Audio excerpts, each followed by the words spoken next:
Hi అండి, welcome back to my channel అండి, కీర్తి Sam blogs. అందరూ ఎలా ఉన్నారండి? నేనైతే బాగున్నాను. సో ఇవాళ అయితే నేను ఒక అప్డేట్ అని అయితే చెప్తాను అండ్ ఇంకా గుడ్ న్యూస్ అని అయితే చెప్తానండి.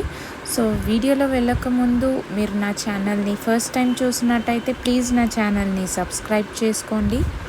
అండ్ మీకు ఈ వీడియో అనేది నచ్చితే కూడా ఒక లైక్ అనేది కూడా చేయండి. సో పదండి ఇంకా మనం వీడియోలోకి వెళ్ళిపోదాము.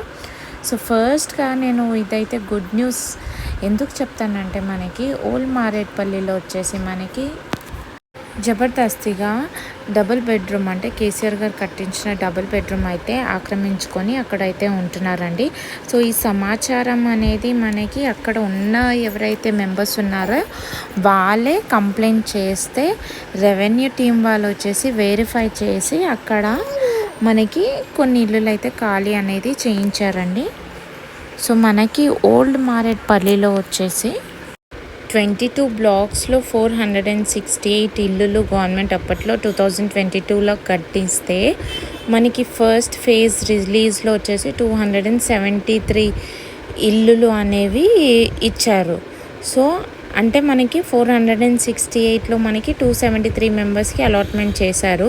సో రిమైనింగ్ అందులో 49 మెంబర్స్ వచ్చేసి జబర్దస్తిగా ఆక్రమించుకొని అందులో ఉంటున్నారు. సో ఈ ఇన్ఫర్మేషన్ అంతా అక్కడ ఉన్న వాళ్ళే రెవెన్యూ టీమ్కి పాస్ చేస్తే వాళ్ళు వచ్చేసి అక్కడ వెరిఫై చేసి 16 మెంబర్స్ని అయితే ఖాళీ చేయించారు. అండ్ రిమైనింగ్ ఆ 49 నుంచి 16 తీయగా రిమైనింగ్ అయితే సెకండ్ ఫేజ్ లిస్ట్లో వాళ్ళ పేర్లు వచ్చాయి అనేసి అయితే చెప్తున్నారు.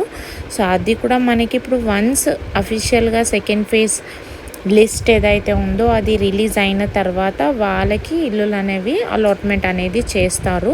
ఇంకా టోటల్గా మనం చూస్తే కనుకుంటే సికింద్రాబాద్ మారేడ్పల్లి అంటే ఓల్డ్ మారేడ్పల్లిలో వచ్చేసి 190 పైన ఇల్లులు అనేవి పెండింగ్ ఉన్నాయి. ఆల్రెడీ కట్టించిన డబుల్ బెడ్రూమ్లు అయితే రెడీగా ఉన్నాయి. సో మనకి సెకండ్ లిస్ట్లో మన పేరు కనుక వస్తే మనకు కూడా అక్కడ డబుల్ బెడ్రూమ్ వచ్చే ఛాన్సెస్ ఉన్నాయి. సో మనం ఇక్కడ చూసుకుంటే కనుక చాలామందికి ఇల్లులు ఇచ్చిన తర్వాత కూడా అక్కడ వెళ్ళి ఉండలేదు. ఎవరికైతే ఇల్లులు ఇవ్వలేదు వాళ్ళు వెళ్ళి జబర్దస్త్ ఇల్లుల్లో ఉండడం అనేది జరిగింది.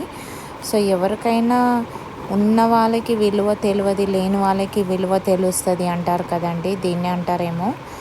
సో ఐ హోప్ మీకు ఈ వీడియో నచ్చింది అనుకుంటున్నాను. సో నాకు ఎటువంటి ఇందిరమ్మ ఇల్లు రిలేటెడ్ అప్డేట్ వచ్చినా నేను మీకు అప్డేట్ చేస్తూ ఉంటాను. సో ఈ వీడియో నచ్చిన ఒక లైక్ అనేది కూడా చేయండి. సో ఈ వీడియో మీకు నచ్చింది అనుకుంటున్నాను అండి. Thank you.